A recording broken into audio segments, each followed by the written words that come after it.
this commenter is absolutely right. That is most of what Victor Hugo wrote about. You don't even need to look at his books. You can just look at other musicals based on his books. Hunchback of Notre Dame is also based on one of his works. Interestingly enough, one that actually saved the cathedral. But if we're talking about overarching themes within Les Mis specifically, the one that I kind of find myself gravitating to isn't just loss, so much as it is about resilience.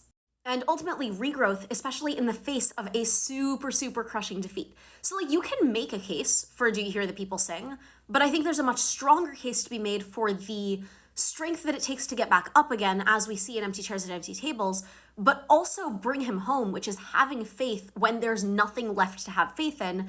And it's really interesting, especially as a direct counterpoint to Stars and Javert's End.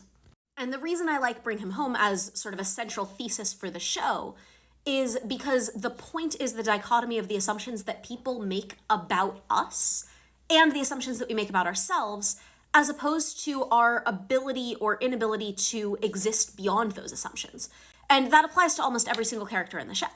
Like, yeah, the point generally does come down to another dawn will rise. But that's the finale after the characters have lived through Empty Chairs at Empty Tables, after the characters have lived through Bring Him Home, as opposed to Do You Hear the People Sing, which is before all the carnage, before anybody's realized just how bad it's going to get.